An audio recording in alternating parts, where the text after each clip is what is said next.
अखिल जगत स्वामी साब सदा शिव मल्हारी मणिमल्ल संहारक ऐश्वर्य प्रदाता शक्तिदाता जयदुरी गणाधीशित आदिरुद्र श्री मातंड भैरवा।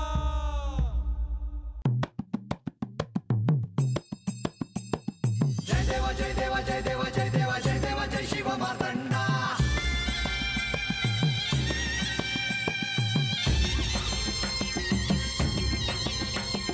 जय देव जय देव जय देव जय देव जय देव जय शिव मातंडा। हरिवर्धन मल्हारी तुझी प्रचंडा। अगडतून नगारा सोन्याची जेजुरी देव गेले जेजुरा निळा घोडा। अगडतून नगारा सोन्याची जेजुरी देव गेले जेजुरा निळा घोडा।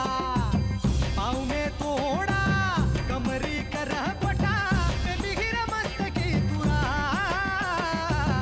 खोबऱ्याचा कुटका भंडाऱ्याचा भडका बोल अहंकारा सदानंदाचा येळको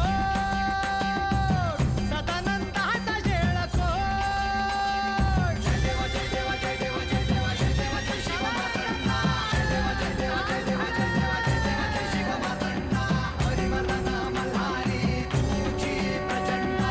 जय देव जय देव जय देव जय देव जय देव जय शिव मातंडा। हरिवर्धन मल्हारी तुझी प्रचंडा।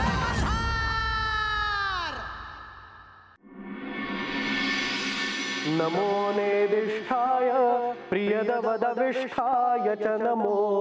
नमो शोदिष्ठाय स्मरहर महिष्ठाय च नमः। नमो वर्षिष्ठाय त्रिनयनयविष्ठाय च नमो। नमः सर्वस्मै ते तदिदमति सर्वाय च नमः।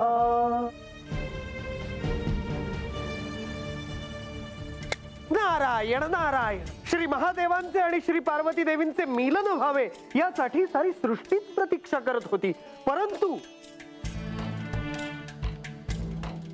परंतु हे सहज घडणारे नव्हते।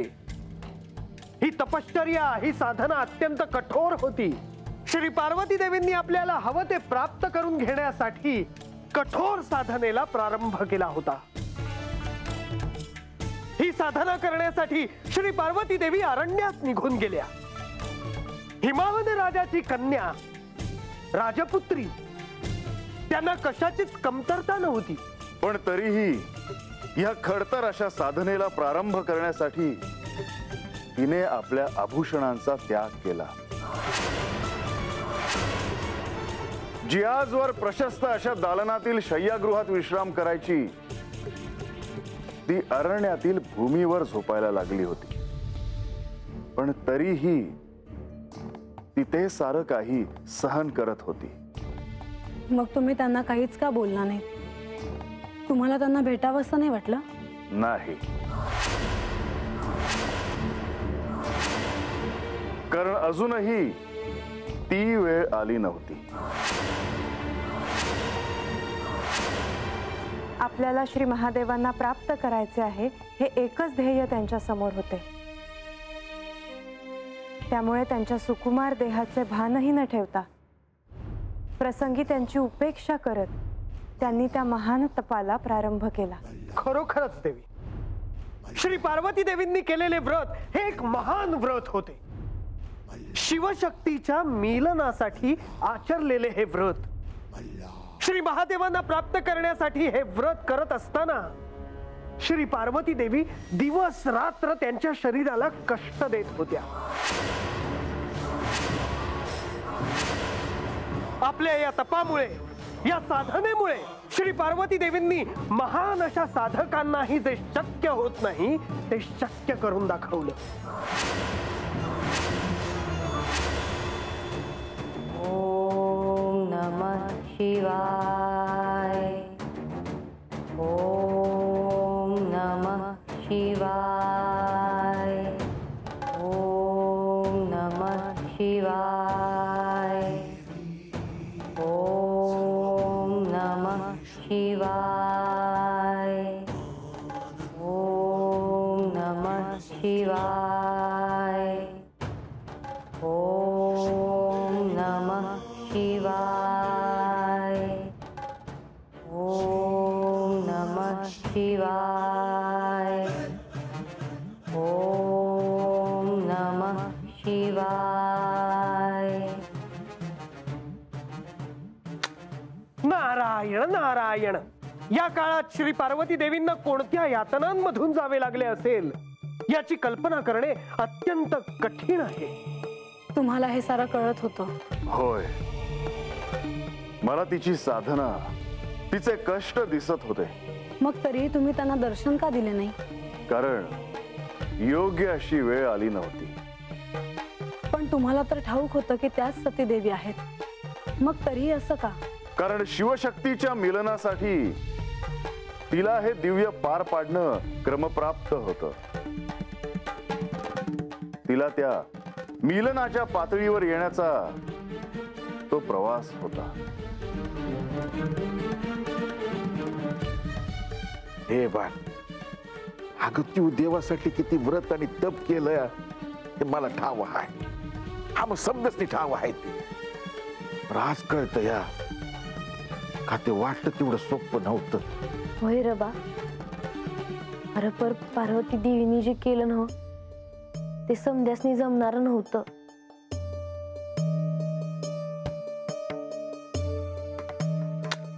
नारायण नारायण. कित्येक वर्ष श्री पार्वती देवींनी ही साधना अशीच सुरू ठेवली होती, परंतु श्री महादेव काही प्रसन्न झाले नाहीत. रोज सूर्यास्त झाल्यानंतर उद्याचा सूर्योदय झाल्यावर कदाचित श्री महादेव आपल्याला दर्शन देतील या एकाच आशेने श्री पार्वती देवी त्याच इच्छाशक्तीने साधना करायला घ्यायच्या. या काळात चालणाऱ्या या साधनेत कधी कधी केवळ वायू, केवळ पाणी यांचे भक्षण करून त्यांनी आपल्यातली शक्ती जागत ठेवली. इतकेच नव्हे तर न जाणू कित्येक वर्ष त्यांनी केवळ वाळलेल्या पानांचे भक्षण करून आपल्या साधनेत कधीही खंड पडू दिला नाही. आणि म्हणूनच त्यांना अपर्णा असेही म्हणतात. इतकी कठोर साधना करणं कोणालाही शक्य होणार नाही. अगदी योग्य बोललात देवी. ही साधना किती कठोर आहे हे कोणालाही कळणार नाही. याची कल्पना देखील करता येणं शक्य नव्हतं. पण पार्वती देवींचा निश्चय अगदी दृढ होता. ह्या साधनेसाठी आपल्या कन्येला एवढा काळ का लागतो आहे हे राजा हिमावन आणि राणी मैनावती यांना देखील कळत नव्हतं. आणि म्हणूनच ते एके दिवशी श्री पार्वती देवींना भेटायला आले. नारायण नारायण.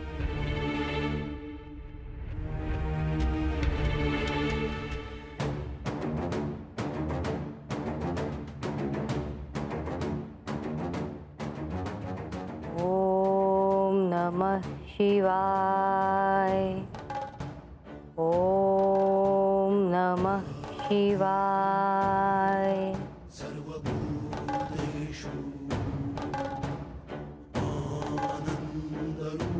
स्वामी, मला नका थांबवू. मला बघवत देखील नाही आपल्या कन्येकडे. धीर धरा देवी, मला देखील तिची काळजी आहेच, पण तिच्या साधनेमध्ये व्यत्यय आणणं उचित नाही. नसू देत, पण मला हे असह्य होत आहे. बघा ना तिच्याकडे, कशी अशक्त झाली आहे. या कठोर साधने पुढे तिला कशाचेही भान नाहीये. अन्न त्याग करून, जल त्याग करून दिवस काढते आहे. कशासाठी हे? देवी, आपण हे विसरला असाल, पण पार्वतीच्या रूपाने साक्षात आदिशक्तीने या मनुष्य रूपात पृथ्वीवर अवतार घेतला आहे. आदिशक्तीने मनुष्य रूपात अवतार घेतला याचा अर्थ स्वामी, तिला मनुष्य रूपातले सगळेच दुःख, भोग, यातना सहन करावे लागणार. आणि मी आई असून हे सगळं कसं बघू? देवी, हे असं घडण्यामागे नक्कीच काहीतरी प्रयोजन असणार. त्यामुळं आपण हे घडतं आहे हे असंच घडू देणं इष्ट ठरेल. आणि ही तपश्चर्या कशासाठी आहे हे आपल्यालाही ठाऊक आहे. महादेवांना प्राप्त करण्यासाठी.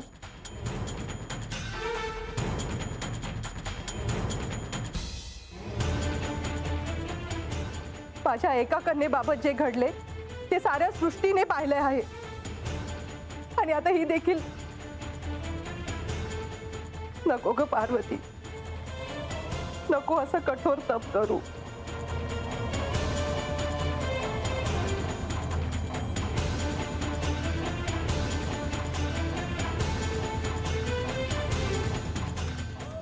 देवी, आपण निघायला हवं.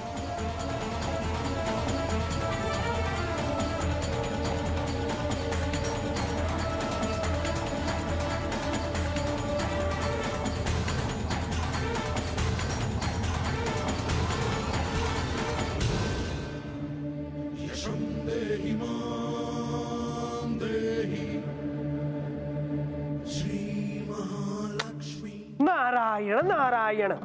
हिमावन आणि मेनावती यांनी श्री पार्वती देवींची भेट घेतली होती आणि श्री पार्वती देवींनी हे व्रत करू नये अशी त्यांनी विनंतीही केली होती. पण त्यांनी हे कधीच मान्य केलं नसतं. होय देवी, श्री महादेवांचा ध्यास त्यांनी आपल्या मनी घेतला होता, तो त्या कशा सोडणार. महाराज, मला की विचारायचं आहे. विचार बानू. महाराज, मला हे विचारायचं आहे का पार्वती देवी ह्या सतीदेवी आहे ती हे समजासने ठाव होतं आणि महादेवांसंग लगीन व्हावं म्हणून त्या हे समज करत होत्या. हो. तर मग महादेवासनी हे कुणी जाऊन का नाही सांगितलं. यांना हे कळलं नसेल असं म्हणायचंय का तुला. नाही तसं नाही जी, पण पार्वती देवीसनी होणारा त्रास त्यासनी दिसत नव्हता. होय, मला ते कळत होतं, पण पार्वतीचा तो परीक्षेचा काळ होता आणि त्यात तिला एका दिव्यातून एका परीक्षेतून जावं लागणार होतं. आणि काय होतं ते दिव्य.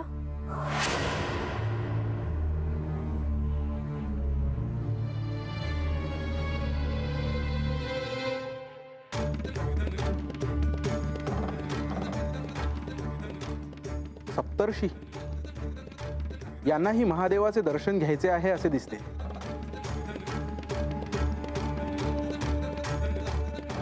प्रणाम ऋषीवर. शुभम भवतु. आपल्याला महादेवांचे दर्शन घ्यायचे आहे असे दिसते. होय.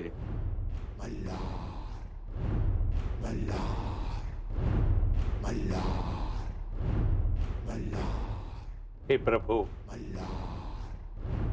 आम्हा सप्तर्षींचे अभिवादन स्वीकार करावे.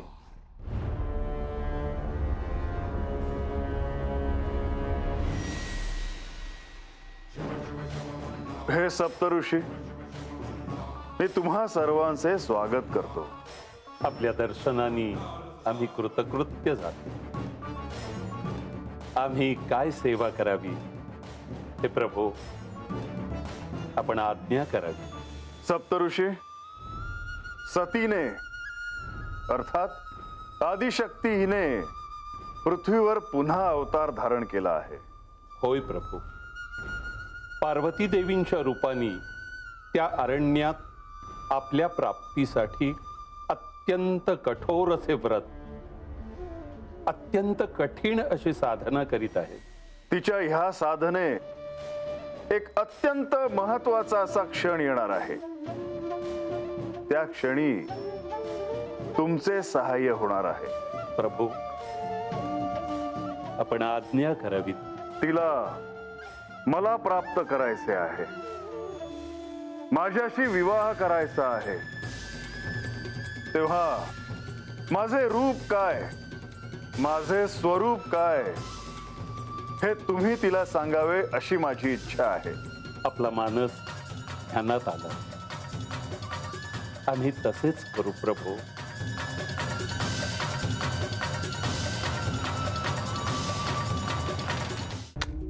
नारायण नारायण.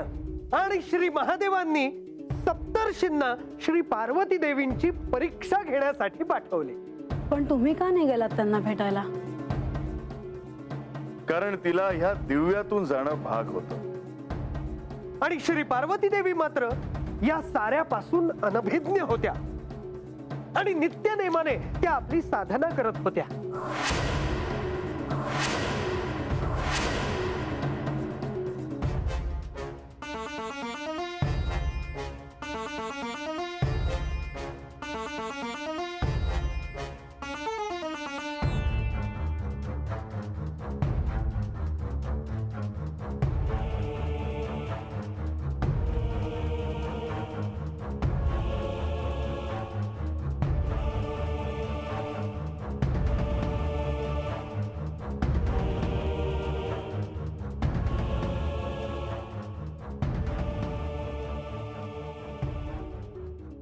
देवी, देवी,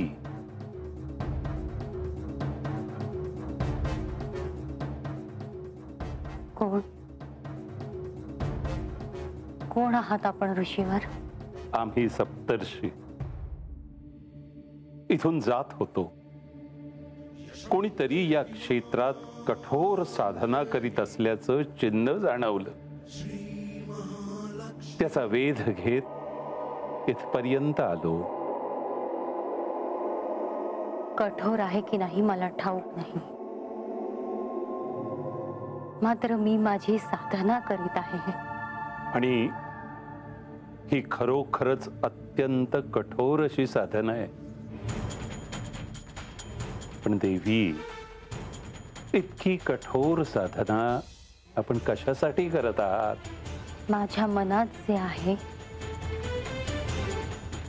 ते मिळवण्यासाठी. म्हणजे नक्कीच आपणास काहीतरी दिव्य असे प्राप्त करावयाचे असेल. त्याशिवाय अशा एकांतात, अशा निर्जन स्थळी सर्व गोष्टींचा त्याग करून अशी कठोर साधना कुणी करणार नाही. देवी, आपण पर्वतराज हिमावन यांच्या पुत्री होय ना? होय. मग देवी, अशी कठोर साधना आपणास का करावी लागतेय? पर्वतराजांना काहीही अशक्य नाही, आणि आपणास हवे असल्यास अशक्यही शक्य करून ते आपणास ते देतील. मला जे मिळवायचे आहे ते माझे मलाच प्राप्त करायचे आहे. अशक्तपणामुळे आपणास धड बोलताही येत नाहीये देवी. आणि न जाणो असे किती काळ आपण महादेवांची साधना करीत आहात. त्यांनाच प्राप्त करण्यासाठी मी ही साधना करीत आहे. आपणास महादेवांना प्राप्त करायचंय. मला श्री महादेवांशी विवाह करायचा आहे. देवी, आपण पर्वतराज हिमावन यांच्या कन्या, आणि तरीही आपणाला महादेवांशी विवाह करायचा आहे. यात हसण्यासारखे काय आहे? याचे कारण मला कळलेले नाही ऋषीवर. देवी, आपणासारख्या गुणी कन्येसाठी पर्वतराजांनी ठरविले तर ते असावर निवडू शकतील जो अत्यंत सधन, ज्याच्या पाशी असलेली संपत्ती समृद्धी इतर कुणाही जवळ नसेल असा वर आपणासाठी शोधू शकतात. आणि असं असतानाही तुम्हाला महादेवांशी विवाह करायचा आहे. होय. देवी, महादेवांशी विवाह करून आपल्याला काय मिळणार? काहीही नाही. अहो, राहण्यासाठी घरही मिळणार नाही, कारण महादेव स्मशानात राहतात. गुणही उदासीन, परिधान करायला पुरेशी वस्त्रही नाहीत, ज्यांच्या भोवती सदैव गण असतात, अंगाला भस्म फासलेले, शरीरावर नाग धारण केलेले, अशा महादेवांशी आपण विवाह करणार देवी.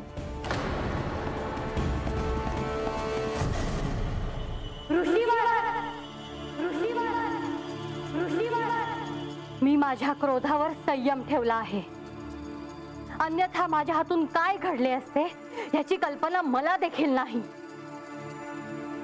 श्री महादेवांना मनोमन मी माझे पती मानले आहे. माझे जीवन त्यांच्या खेरीस अपूर्ण आहे. श्री महादेव हे माझे सर्वस्व आहे, ते केवळ माझे आहे. आणि आता कुणीही आलं तरी मला माझ्या निश्चयापासून कुणीही हलवू शकत नाही, हे ध्यानात असू द्या.